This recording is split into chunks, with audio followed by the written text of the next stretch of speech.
It already is. How did you do that? Just got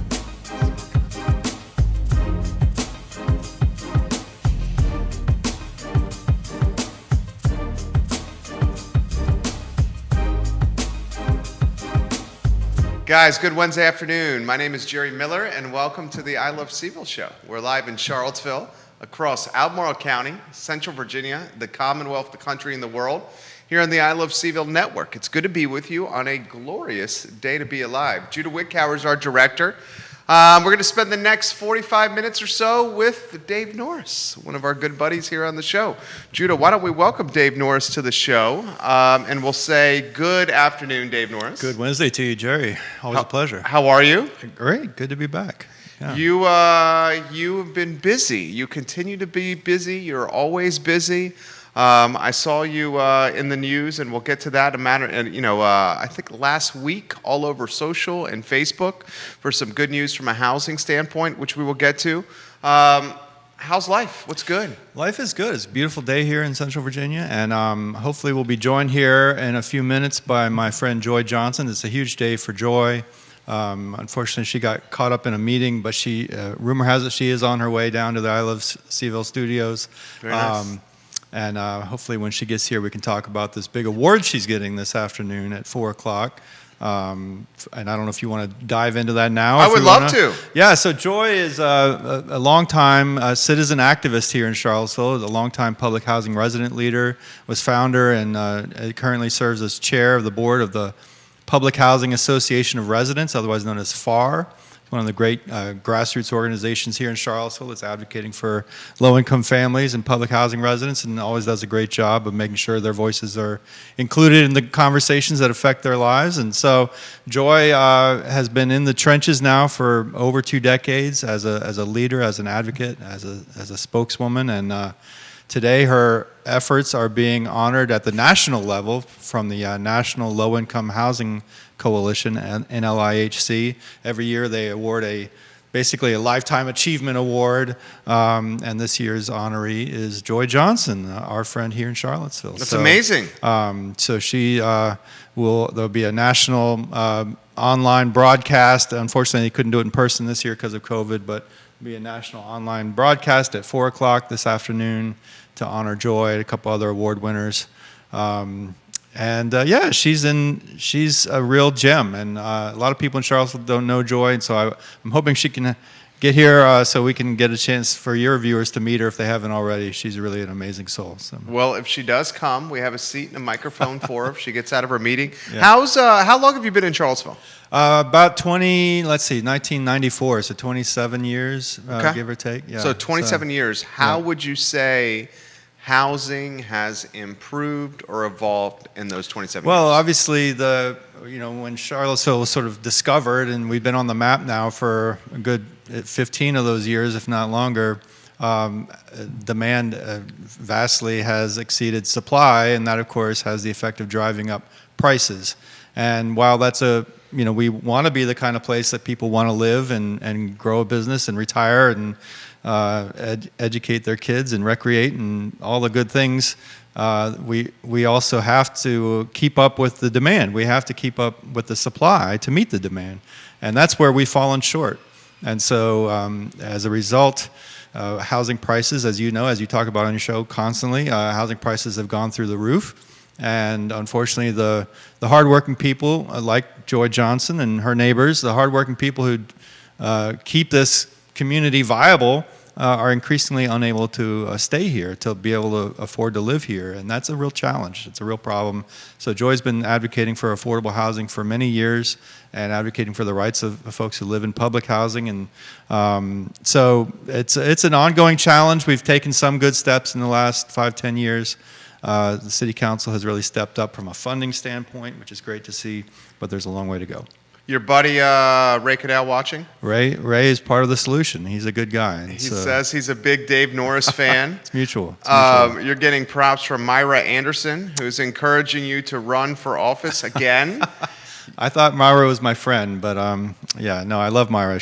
I'd love to see her on your show someday. I would happily host Myra She's Anderson. a great spoken word poet and an entrepreneur, and just an amazing human being. So. Vanessa Parkhill, hello. Grace, who is almost everyday watcher of the show, has a good question. Jerry, can your guest explain to all of us in simple terms the difference in housing in Charlottesville? Public housing, sure. Section 8 housing, Yeah. and all the housing we have. That's a great question. So Charlottesville has 7 what they call public housing communities, which are owned by the Charlottesville Redevelopment Housing Authority, which is a governmental organization, quasi-local, quasi-federal. But it's run by a board of directors that's appointed by the city council. And so these 7 public housing communities include West Haven, which is the oldest and largest, which is where Joy lives. The Crescent Halls, which was in the news last week. Exciting work happening there to renovate that building. South First Street, a few others. So that's public housing, 376 units total across 7 neighborhoods, 40 acres of land. And it's not free housing. There's a misconception that people just live there for free. There is a minimum rent, but everybody basically pays either the minimum rent or 1/3 of their income. So if you're retired or on disability, you still have to pay something. Everybody has to pay something. But the idea is you pay 1/3 of your income towards your housing, and then the rest is subsidized. And then there's a sort of a separate but parallel class of housing, Section 8 housing, commonly known as, which is either project-based Section 8, which like Friendship Court is the best known example, Prospect Avenue, it's called Bluestone on 5th now. So these apartment communities, again, pay 1/3 of your income towards your housing, the rest is subsidized. And then there's Section 8 vouchers, or housing choice vouchers, which people can use to rent units out on the open market. And we have hundreds of those floating around the community. So again, you pay 1/3 of your income, the rest is subsidized. So that's basically the universe of publicly subsidized low-income housing in Charlottesville. But then there's all kinds of other forms of housing. Obviously Habitat for Humanity really focuses on affordable home ownership using a sweat equity model. That works for a lot of people who are kind of on the next rung of the ladder, who are able and willing to invest in becoming homeowners.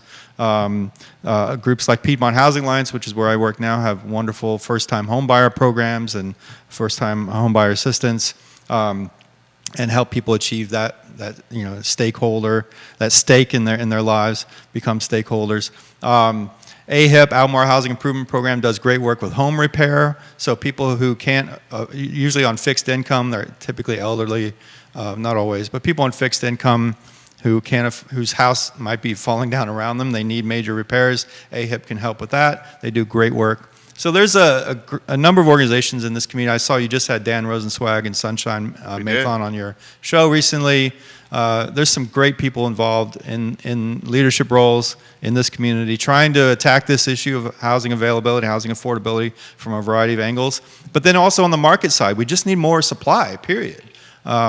Because that's going to help bring the prices down to where they're a little bit more affordable. Have you ever seen the market like this before? No. Well, I mean, if you think about what happened 08, 09, 09 before the recession, things were really heating up. But no, it's gotten particularly crazy in the last couple of years, even the last several months. You would have thought that COVID would have cooled things down, and I suppose to a certain extent it did. But as you've discussed on your show recently, housing prices are crazy now, and it's a challenge. And again, I keep going back to the fact that we've got longtime residents who have put in their sweat equity, who've invested in this community and have done the hard work of making this community function, who work at the university, work in our restaurants, work as bus drivers, work as teachers, work as police officers, people who are hardworking, who can't afford to live here anymore. And that's a big problem, and we've got to get our arms around it. We've taken some steps. There's a lot more we can do. What's the role, do you think, of, because you have, you can answer this from different perspectives. You were on council, you're a stakeholder now. So what should, do you think, the role be for local government and stakeholders to bridging the housing equity gap? Some folks that come on the show say, let's let marketplace dynamics play out. And once the marketplace dynamics play out, then the cards fall, and that's how the community is going to be shaped. Well, market dynamics certainly help to a certain extent, but it's not. You can't make it affordable for a builder, a developer, to build the kind of housing that somebody making $9 an hour can afford to live in. It's just not going to work without some kind of subsidy, which is why it's typically not built in the market, on the market. Sure. And so that's where the role of government tends to come in. That's where the role of philanthropy comes in, is to help offset some of the costs of building and constructing and developing the lower income housing to where it is achievable and affordable. Ideally, you want to have a mix of housing, so you're not congregating all the wealthy people in one neighborhood and all the low income people in another neighborhood. Sure. But the healthier model is one where we have a mix of incomes, a mix of uses, and where we also honor the residents who live in the neighborhoods and engage them in the redevelopment, revitalization of their neighborhoods, which is what the Housing Authority and Piedmont Housing Alliance and Habitat for Humanity have been doing so successfully the last few years, is really engaging with residents to think about, what could their neighborhood look like if we invested in it, or when we invest in it, and put them in the driver's seat. And because they know their neighborhood best, they know what they need best, and then create a better model that's more sustainable on every level, financially, environmentally, otherwise. And it's doable, and we're doing it here in Charlottesville. Charlottesville is on the map right now across the country of cities that are intelligently and effectively reinvesting in low-income neighborhoods, where we're putting residents in the driver's seat. We're drawing down hundreds of millions of dollars from a variety of sources to do this work.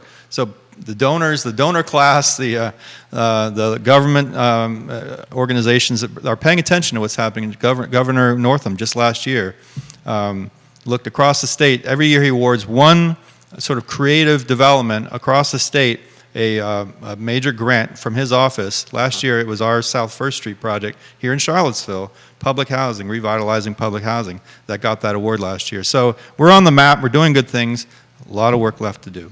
Neil Williamson, giving you some props. Well, and sorry. Sure. Neil Williamson is one who has pointed out over and over and over again that part of the solution has to be looking at regulatory barriers to affordable housing development. Sure.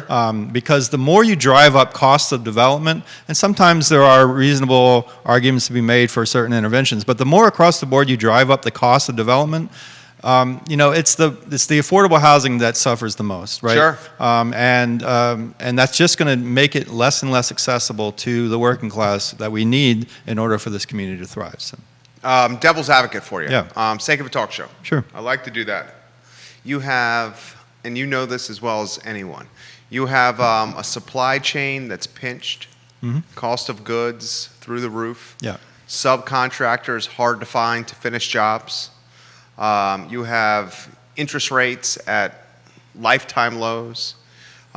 People leaving big cities and densely populated areas to come here, working from an internet connection but maintaining their big city salary. Sure. You have a city in Charlottesville that has limited land mass, barely over 10 square miles. You have an Albemarle County that engulfs the city of Charlottesville, and Albemarle County has restrictive housing policies, and that only 5% of the county can be used for development. And of that 5%, commercial has to be included in that slice of the pie, and not all the land can be developed. Sure.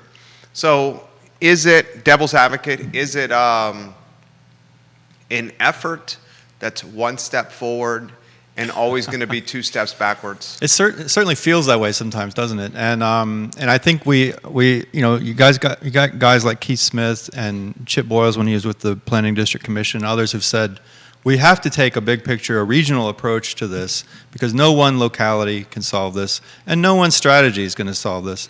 But we have to be all on the same page about the meeting this need. And first of all, just identifying the need and acknowledging the need, and then meeting this need, and look at how our policies are working contrary to that, and looking at what kind of barriers are in place that are preventing or delaying or the development of truly affordable housing.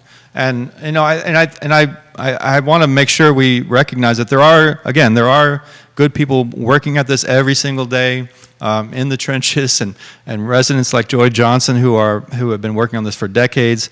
But we've got to really step up our efforts, because as you sort of implied by that question, it just feels like we're falling further and further behind in some ways, and particularly when you look at gentrification in a city like Charlottesville, and I've talked about this on your show before, is black families in Charlottesville are being priced out at a rate much higher than others, and we've got generations now of families that called Charlottesville home, and all of a sudden now, or not all of a sudden, it's been coming on gradually, but now they can't afford to stay here.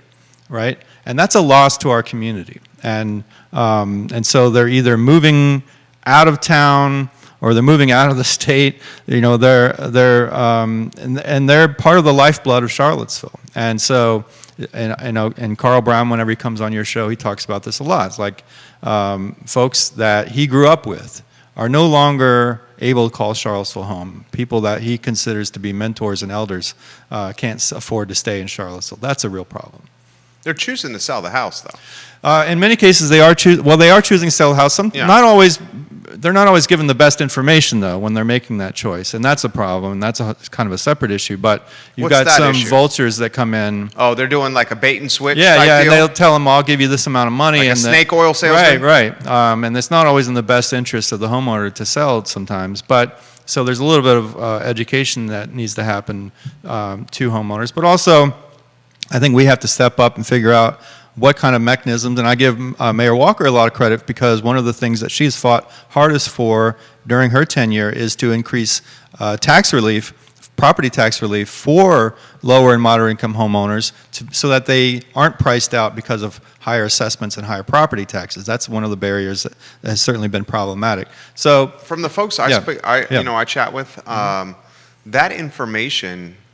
And props to Mayor Walker for fighting for that. Mm-hmm. That information often is not known, or is like it's on the government website, but folks don't know to look. So it's like it's like the awareness is not there. That's a great point. So we've got to keep putting that information out there. Affordable housing there's no one size fits all strategy or solution. It's a tool chest, as many people have often described it, and so. What's the tool that we can use to keep this longtime family in their home, in their neighborhood, where they grew up, where they raise kids, where they raise their kids, and what's the tool we can help this families just starting up and wants to become a first-time home buyer? What's the tool we can use to provide rental housing for this family or this elderly person or this person with disabilities? What's the tool we can use to get this homeless person off the street and into permanent supportive housing? There's tools in place. And we've got some people on council like Michael Payne that have been looking at what additional tools, Sally Hudson, others have been looking at what additional tools can the state provide, because we are a Dillon rule state where the localities are limited in what they can do. So what are the additional tools that the state can empower localities to use to address this problem? I'm trying to get roll up the sleeves and learn more about this. Mm-hmm. From my standpoint, the best path to solving this is to create more inventory.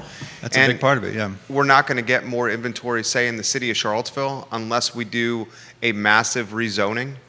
If half of the housing in the city is geared for standalone, single-family, detached homes, that's going to make the inventory expensive because we're limiting supply. Absolutely. And it wouldn't seem like, and correct me if I'm wrong, you've been on the dais, it doesn't seem like the council has that autonomy because we're a Dillon rule state. And until we get this massive zoning change in the city, we're in this looking up the mountain type of scenario. Well, and it's also going to take courage from the elected officials at that time to face down those advocates, people who like the single-family residential model. Because that creates equity for them, that creates value for their most prized asset, which is their home. Sure. So I do see why folks are opposed to the zoning sweeping changes. Yeah, there are legitimate arguments, but I think we need to craft the solution in a way that doesn't that addresses this problem and addresses the need for more supply and more density in certain areas without overly harming the quality of life in the existing neighborhoods. And I think it's a delicate balance, and sometimes we'll get it right, and Sometimes we'll get it wrong, but hopefully we'll get it right more than we get it wrong. But overall, I absolutely agree. We have to look at zoning. We have to look at what incentives are in place and what allowances are in place for certain parcels to go up in density, because that's a key part of the solution. And we can't keep, the housing authority is doing what it can with its 40 acres and increasing density there, but we can't keep piling more and more of the problem on existing low-income neighborhoods. We have to, kind of take a more equitable approach, citywide, region-wide, to providing the supply that we need. Throw this to you. Maria Poole's giving you props. Joseph, is it Odu? In South Carolina says you should run for Congress. You're getting love as well from Wesham Alishkar, Cody Smith, Sonia Poso. Our friends at NBC 29 and our friends at the CVille Weekly are watching the show. This comes up often. The city or local government getting in the real estate game and acquiring real estate themselves and then developing it as a municipality for affordable housing tied to AMI, or making it, the kinds of housing that you outlined earlier in the show. One of the parcels that constantly comes up on the show, and it's coming up again from our friend Grace, who watches every day, is the Kim's Market parcel. And she says, Jerry, can you ask Dave if the city could ever buy a property like Kim's and then develop it?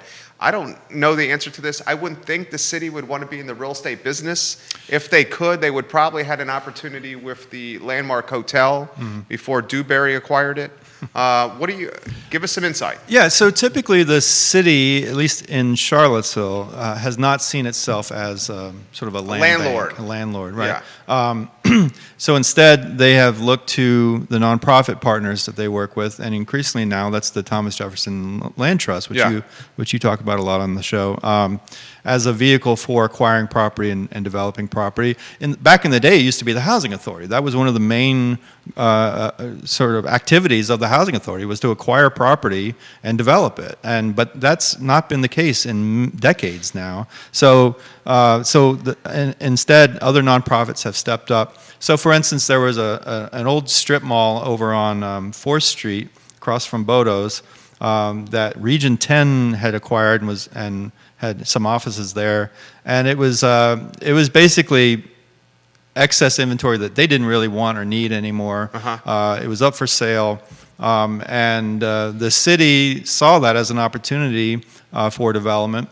But the city didn't buy it. Instead, the city granted money from the housing fund that we set up when I was on city council.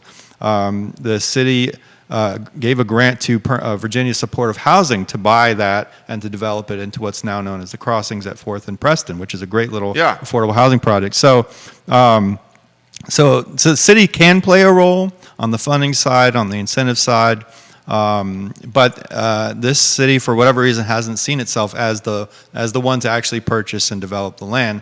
And there's probably a good argument for why that is. I mean, you've got nonprofit housing developers, you've got for-profit housing developers in some cases. That's what they do. They're good at it. And if they can make this project work financially with a little bit of help from the city or a lot of help from the city, then I think that's a win-win. In a perfect world, what's the relationship look like with Albemarle County and the city of Charlottesville with solving this? Well, ideally, we'd have a sort of a regional housing fund. So instead of the city having its own housing fund and the county having its own housing dollars, but we'd have a regional approach to this challenge.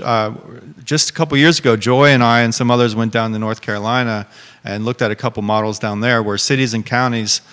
It's a different model down there because cities are part of the counties that surround them, unlike in Virginia where cities are independent of the counties. But still, we looked at a couple models where cities and counties are working together to creating in one case they call it a strike fund, which is basically a fund where when they identify that a certain property, piece of land, whatnot, is coming up on the market that would be a good candidate for affordable housing or increased supply of housing, they have this pot of money available that they jointly created. They can sweep in, acquire it, whether it's in their name or through a nonprofit, like I mentioned before, and make it available for redevelopment or for development for that purpose. So it's there are ways that the city and county can and should be working closer together, even though they're fully legally independent of each other. But we're all in the same housing market, right? And so we've got to be working together in a closer fashion. And I think that's what Keith and Chip and others have tried to do with this regional housing strategy, is to look at what are those strategies that not only the city of Charlottesville and Albemarle County, but surrounding counties can use. Because honestly, Jerry, homelessness, housing, jobs, all this stuff doesn't know jurisdictional bounds, right? It's a regional challenge that demands regional solutions. This question is coming via the feed from South Carolina. Spencer, who watches the show, and we're going to get to the red carpet insight. I promise we'll bring that up with Dave.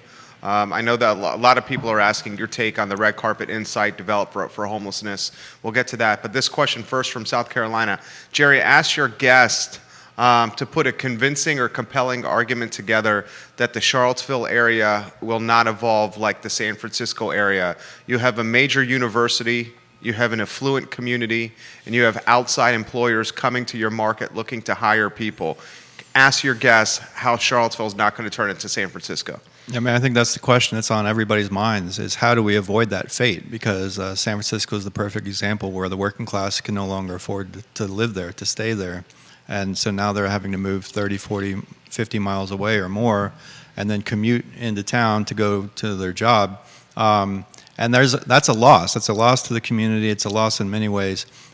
So I'm certainly optimistic that we can avoid that fate because, again, front and center, a lot of the discussions, for instance, hopefully in a few minutes we can talk about this upcoming city council forum where this is going to be front and center, is this very question. How do we avoid becoming a city that has gentrified itself into a playground for the wealthy? Yeah.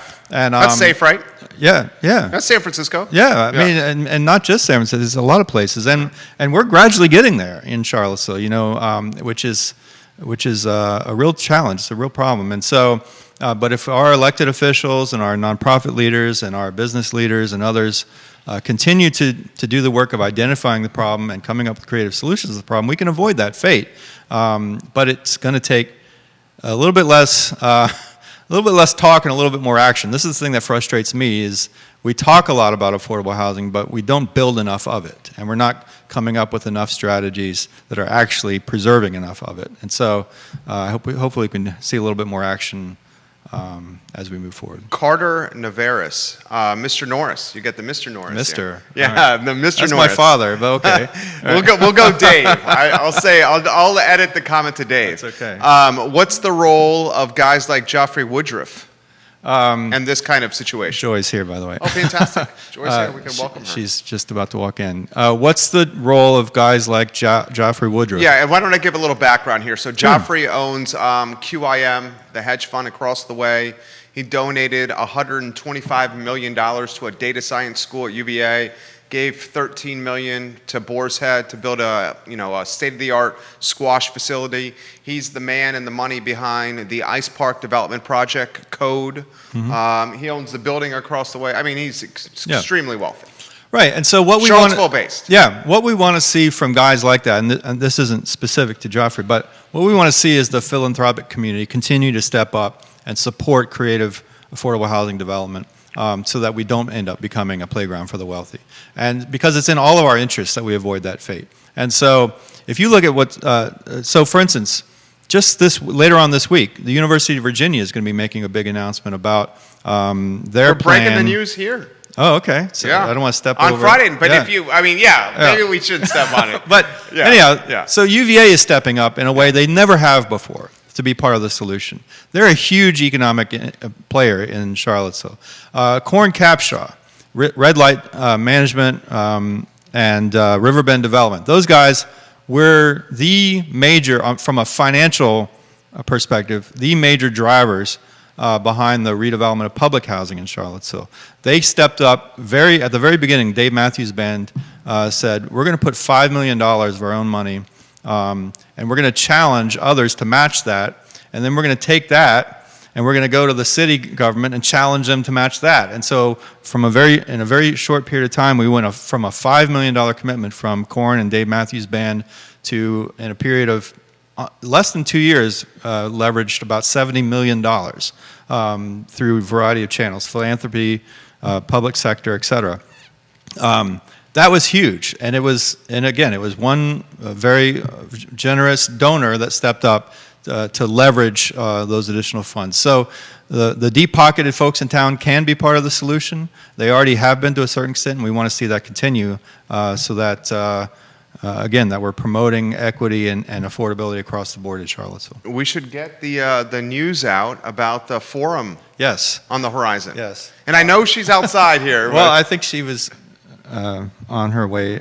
She was looks like she was trying to find a place to park. But anyhow, so May 12th, and hopefully she'll have a chance to talk about this when she gets here. May 12th, the Public Housing Association of Residents, FAR, is going to be hosting a city, and I'm on the FAR advisory board. I'm not on their board of directors because those are all public housing residents, but with Joy as the chair. But they'll be hosting a city council candidate forum, following up on the one that you hosted and a couple of other neighborhood associations have hosted, where the four currently announced candidates, Yaz Washington, Brian Pinkston, Juan Diego Wade, Carl Brown, will all be speaking about the very issues that we're talking about here today: affordable housing, public housing. It's co-hosted by the People's Coalition, which is a group that works on criminal justice reform and policing. So there'll be some questions about those topics. The Charlottesville Low Income Housing Coalition will be one of the co-hosts. So basically questions across the board about how do we make this a more equitable community, particularly for people of color, people of low income status, who are really struggling right now because of all the issues we've been talking about here. So I'm excited about that forum, 7 o'clock, May 12th. We'll be putting out more information soon on that. FAR is, again, taking the lead on that. Who do you like in the race? How Well, do you think the race is shaking up? You know, if you just look at the expense reports that came out, you've got two. We found those curious. We were interesting, right? Two very clear front runners on a fundraising side. Juan Diego Wade, clear-cut one, right? And Pinkston, a clear-cut two, right? We don't know Yaz Washington's numbers, right? And this is just reporting facts. It doesn't look like Mr. Carl Brown has done any fundraising. Not as of the filing date, Yeah. So he may have done some since then. But Brian Pinkston and Juan Diego Wade certainly came out of the chute, with I'm mixing my metaphors here, but a full head of steam, Yeah. So I think Juan had over 50,000. Over 50, I think it was 55K. Which and is Brian over 40. Which is insane to I me was gonna because ask you, because of your total. when I ran the first time, I think I may have raised $5,000 for my first campaign. I mean, it was again, I don't want to be like that, like, back in my day, but it's insane to me how much money. Your total was 5K? The first time I ran, I 5,000 raised. Yeah, I believe so. And were you high for that election cycle? No, I think that was typical. Like, it was? Back in the day, but that was also when to get the Democratic nomination at the time, we didn't have an open primary. It was a caucus. Yeah. And so I'm not a huge fan of caucuses. Yeah, I know, but you like primaries, don't you? Well, I like the firehouse primary, which is sort of a hybrid model. But anyhow, it's the caucus required you to raise a lot less money, which made it more accessible to people who didn't have deep pockets. And so that's one of the challenges of the model we have now, which is we don't want to create a barrier to again somebody from a working class background to be able to run for public office. So that's why you're not crazy about this primary and the deep-pocketed fundraising. Right, and just money in politics is tricky, because one of the reasons why when I ran the first time, I wouldn't take any contribution over $100 because I didn't want anybody to say that I owed them. Yeah, right. That's the challenge, is when somebody cuts you a check for $5,000, $10,000, $100,000, there's sort of a perception there that you owe them something in return. Sure. And I didn't want to be susceptible to that kind of pressure or perception. But you danced around that question very very skillfully there. Well, do you like in this race? Do you say that Juan and Brian are? I have said from the beginning. You have. I said on your show that I think Juan is clear-cut one, as close you can get to a shoe-in. He's been on the school board for 4 terms. Well known in the community, well liked in the community. He's a solid guy. I've known Juan for many years. I think he's a great guy. So I think Juan is. Everyone's playing for second in a lot of ways. I think that's safe to say. Yeah, I think that's safe to say And as well. Brian, having run last time, he had that advantage. Like, he knew what it took to put a campaign together. He's a hardworking guy. The X Factor, you know what the X Factor is? Nikai Walker. Yeah, whether she runs. Right. That's the Right? big X factor. That is the X factor. Yes, because I think if she runs, she's got a good chance of winning. And so, that's the question. Is she going to? Well, what's the thinking there? Let's see how the primary plays out, and then I determine. suspect so. I suspect that's a big factor. All right. We got Joy you in and Johnson. we're live. Hello, Joy. This is Judah, our director. We're going to get you here. Watch Liza there, J-Dubs. Hello. Thank you. Well, we have Joy on the set. This is Charlottesville royalty here. Joy. I love it. I love it. I love it. Thank you kindly for joining us on the show. You are live. You got the folks at the TV news and the print news watching you right now. How about an introduction, Joy, to who you are? I can take the mask off. Sure. Yeah. It's getting hot out there, right? Yeah. Joy Johnson, public housing resident, and I am the chair of FAR, Public Housing Association of Residents. How long you been in Charlottesville? Too long. Too long. Born in the area?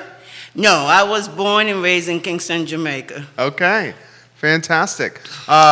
Dave, a huge fan of you. This is true. I was telling them earlier about your big award this afternoon.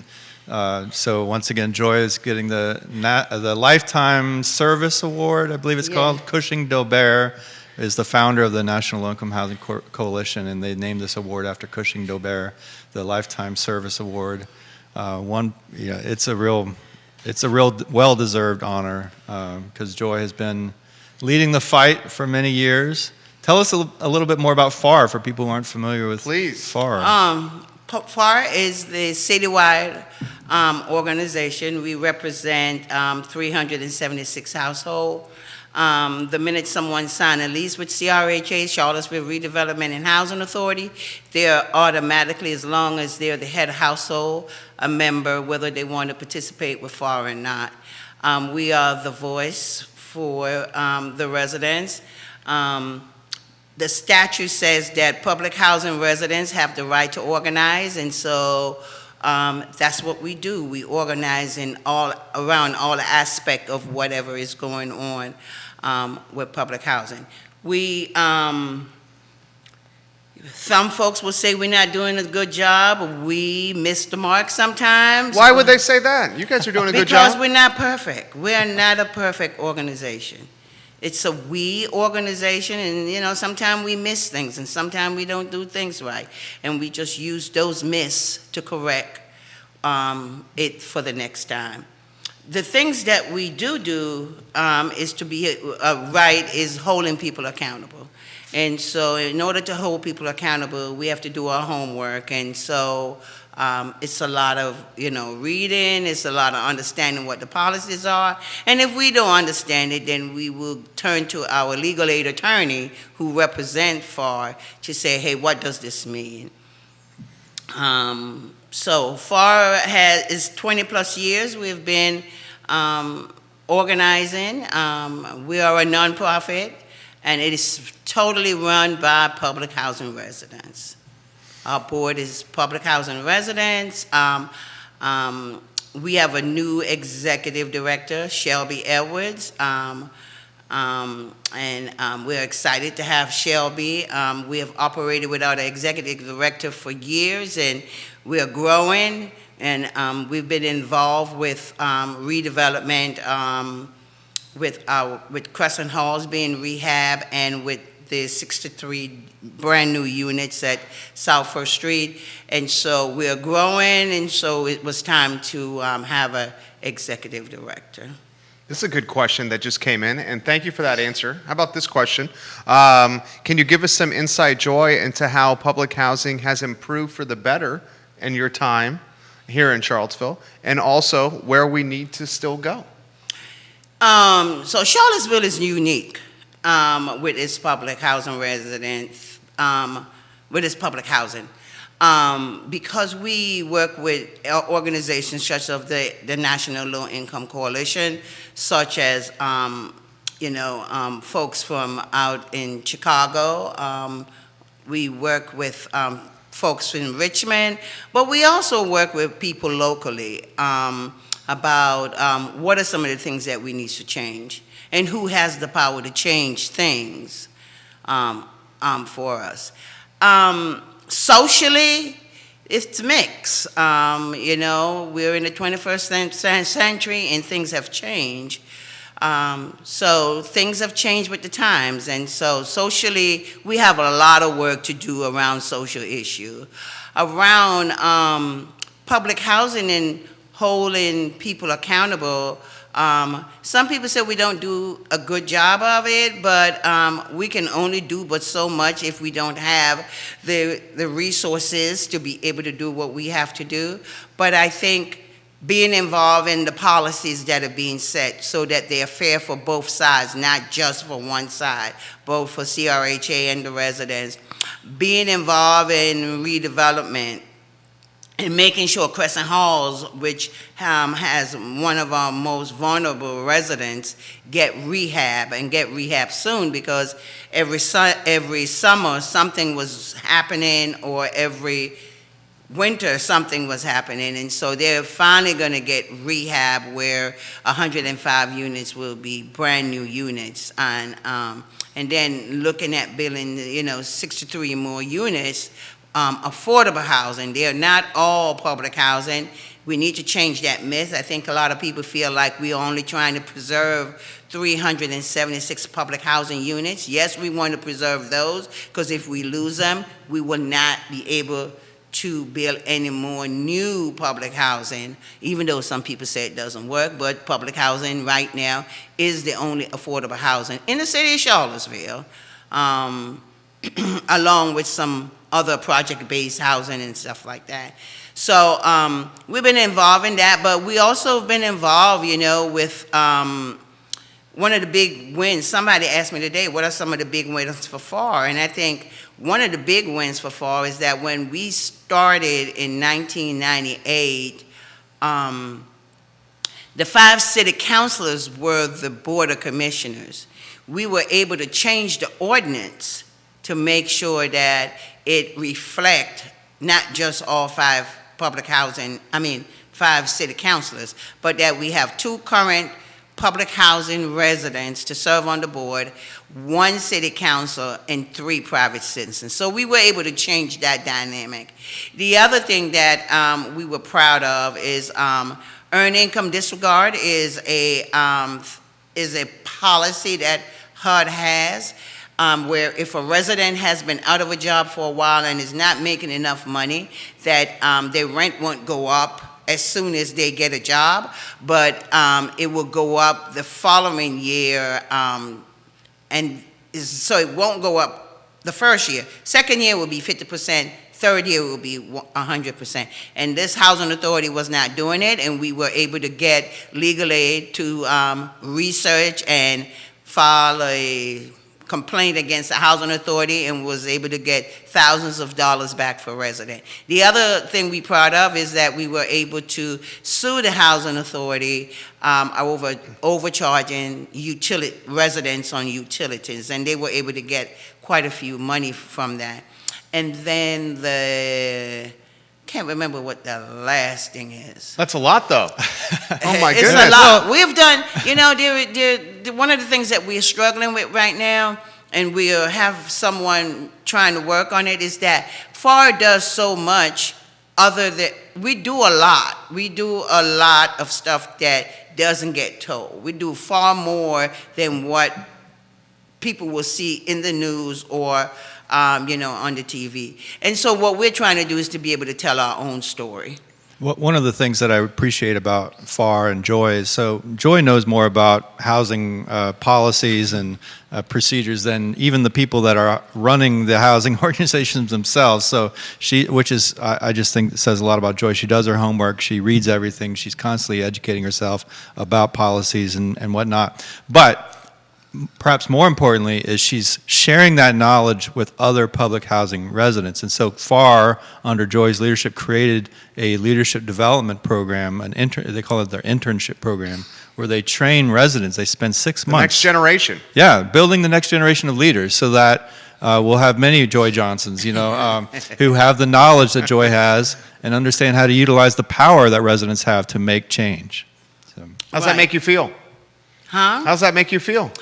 I'm always proud of it. I think everything that we've won, I'm proud of.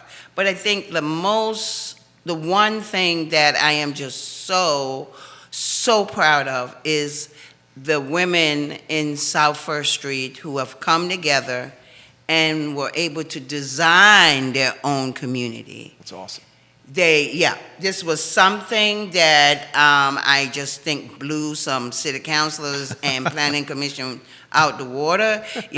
People have always said, low-income residents, they can't think for themselves. They don't know what. But you had 12 women who met for 9 months, maybe a year, every Sunday, and they came up with moving from 58 units to 113 units, and is designing it. And right now they're meeting again now to talk about, tax credit and what goes into a tax credit and, understanding financing it and all that stuff. And so, I think that is one of the proudest moments for me, is just to see those women step up to the plate.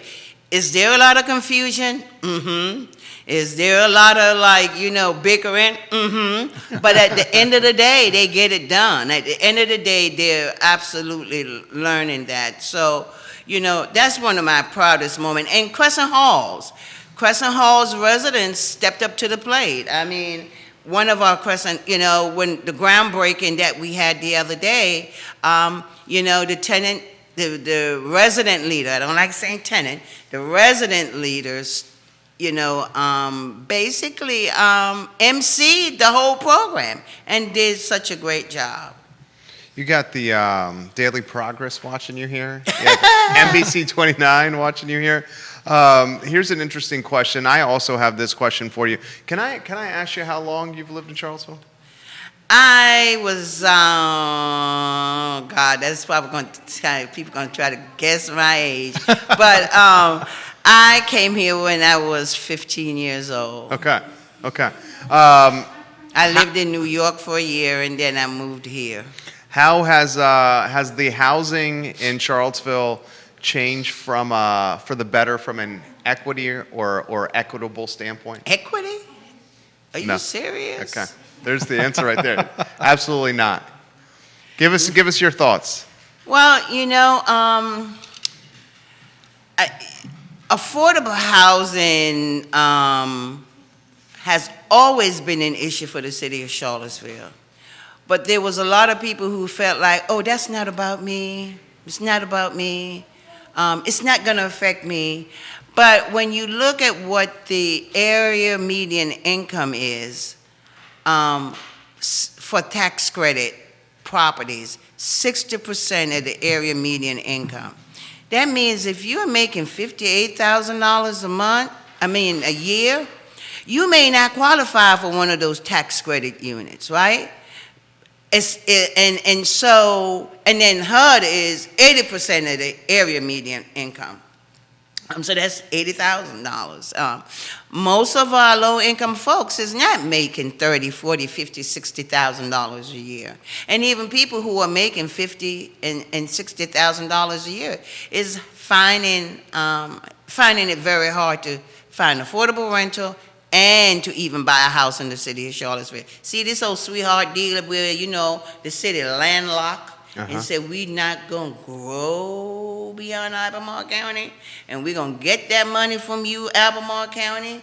Now look at Albemarle County, they sprawl, and we can't sprawl, we gotta go up, right? And how do you put families with, 4 and 5 and 6 kids in enclosed building? So, me today, you tomorrow. It was us yesterday, and now it's them today. So. Very well said. I don't know how you could top that. I mean, that's exactly right. It's for people who said 20 years ago that's somebody else's problem. Now it's their problem. Now it's their problem. Right. So we're all in this together. You mentioned the going up with the apartment and condo towers. They're hopping everywhere, especially along West Main Street. Oh my God, yeah. How has that impacted, residents of public housing? Seeing these towers towering over It's very disrespectful. West Haven. It's very disrespectful. Whoever built that ugly monster that sit right on top of West Haven, they weren't thinking about it. Basically, what they were saying is, move out. They're trying to squeeze us out. And then, the other squeeze out property is the one Chris Henry is doing up on Preston Avenue. Saying Dairy Market? That one. Why do you think that? That wasn't preservation of a neighborhood. When I went to school here, that was all African American neighborhood. You could find homeowners, rental. It was truly a mixed income. It is not going to be in the next 5-10 years. What do you think it's going to be? It's going to be condos and student housing and all of the above. Yeah, this is student housing is a big contributor to the problem, is because UVA, its student body, has grown consistently over Every the year. years. They're bringing in more students because they want more money. Right, but they haven't kept up with the supply of housing for the students, and so over time, students and parents of students have been gradually acquiring housing, around in the neighborhoods around the university, which traditionally had been working class African American neighborhoods in many cases, and that's putting a lot of pressure on those neighborhoods. And so part of what the city council has tried to do is to upzone some of the districts right around the university to encourage more student housing closer to grounds. But there absolutely needs to be more, so that 10th and Page neighborhood, being a perfect example, doesn't end up, or it's already being gentrified, but it doesn't end up being completely gentrified. Because I think you're right. That is going to happen at 10th and Page. It's going to happen in Fifeville. It's going to happen in It's already Prospect. happening in Fifeville. Right. Yeah. It's already happening in Fifeville. It's already happening in Fifeville. And I think the next level of gentrification that's going to happen is it's going to be the knockdown of current structures and the building of brand new McMansions and just utilizing the land. Yeah. One of the advantages that the CRHA have, Charlottesville Redevelopment and Housing Authority, is they own the land, right? They don't have to pay for the land, and it's not a big cost. But a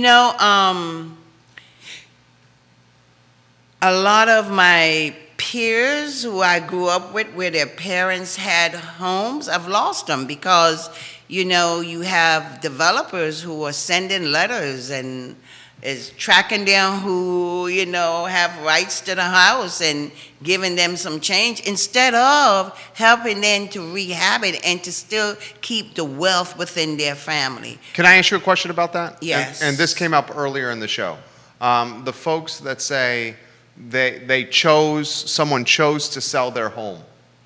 It was their decision. They chose to sell their home. Mm-hmm. So that's now the bed they made.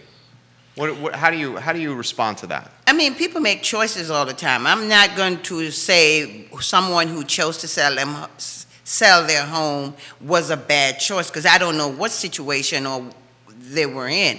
I'm just saying that there should have been a better education about wealth and how you keep wealth. Why is it that rich white people can keep wealth in their family, but when black people have a piece of land, they can't keep it in their family? Somebody is not teaching something. Something is not. I mean, I went to a conference, I travel a lot and go to people's conference. I travel for free, and I sit in the nicest hotels and all of that, but I'm there to learn. And I just happened to go into insurance class. I didn't know what I was getting into. And when I went into the class, I'm learning for the first time that I could have just bought me a little old ranch with my money and keep it up, because now I'm building equity in it. And then I could move to that 3-bedroom that I might have thought about having. And then if I chose to move another 5 years, equity is in it, I can buy that mansion I now want. Nobody teach us that. My mom lived in New Jersey, and my mom worked her behind off and lived in that house for past 30 years, only to watch the taxes, how the taxes just threw her out there where, she couldn't afford it anymore, right? And they don't teach you that. They don't teach you about keeping, and that's what we got to teach our folks, is how we have lost so much land, and the land is where the money is. It ain't that house. Amen. House depreciate. Michael Olstein is watching the show right now. Michael Olstein says, more joy, less greed. I love it. Michelle Tanner is also giving you some props. Maria Poole loves what you're saying right now. Why don't we close on this? And I mentioned this hypothetical to Dave. Okay. Convince me, make a compelling argument of how, of this area not turning to San Francisco. Okay? I can't do that. Okay. Because it's already doing it. Okay, so here, we'll outline it, which you already know. You've lived here longer than I have. You got UVA here. You got interest rates at ridiculous levels. You got people swarming the area looking to live here, and they're working from their computer. Where are they coming from? Jerry, where are they coming from? They're coming from everywhere. I wonder why. It's a great place to live. Mm-hmm. Why do you think they're coming here? I don't know why they're coming here. Well, you got the great big old tech building going up there. It's jobs, right? You got that old big tech building up there, and they ain't training none of our residents in our neighborhood to be able to get jobs in those tech buildings. Yeah, that's something that should be done. Is like if folks are going to come in, outside employers to Charlottesville, they should hire within the community, or at least like promise that X percentage of jobs. No, we don't want no promise, because they promise all the time and don't fulfill them. So but you they want should do it. Well, what's the role that government can do to make sure an employer setting up shop here? Well, if you look at what Holly Edwards used to do when she was vice mayor of the city, she would take it upon herself to meet with people who were bringing in development projects, or even just doing work. For instance, the rebricking of the downtown mall, that was a multi-million-dollar project. She personally went out of her way to sit down with the contractor who was doing that work to say, can you create an apprenticeship program to teach some of our low-income residents about masonry and about bricklaying? And they did. And so they got skills and training and employment for some residents as part of that infrastructure investment. So having government officials doing that kind of engagement. Joy is part of an initiative with the Housing Authority called Section 3, where there actually are requirements for instance, if you're redeveloping public housing, there are federal requirements that you have to give to the maximum extent possible, hire from within the community that you're redeveloping. Dave, it's not just public housing. If they're using any federal dollars, right, federal dollars, they must hire from the neighborhood. Right. X percentage of the workforce? Correct. Yeah. Right. That's what it is? Yeah. And X percentage of the contract should go to subcontractors who are either owned by low-income residents or public housing residents, or are hiring low-income and public housing residents. So there's a whole infrastructure in place around that for federal investment, and we need to mirror that. When I was on city council, Holly and I worked together for the city to adopt its own Section 3 policy, which unfortunately, once we left council, never really got implemented. But so that even for city investment, that there are certain expectations set about hiring and training from within. So you say I should convince you? No, I don't say you should convince me. I say for the sake of a talk show. Okay. Let's have this conversation of. So I think we can get there, right? We'll be here behind the eighth ball, but the mind shift. There has to be a pendulum shift that people, one, is really serious about equity. Two, recognize what equity is and what you need to do to really make it be equitable. But just because it's a sexy word to say, don't be saying that, right? Unless you're going to actually do it. And I think between the city, the university, and Albemarle County, and even possible Greene County, if they come together, right, and just say, this is what we're going to do and this is what we're going to require, then developers and people who are bringing business here can't go to Stanton because they know they can get away with it over in Stanton, right? But they would know it's the norm, right? So I think it's just a matter of people changing their mindset.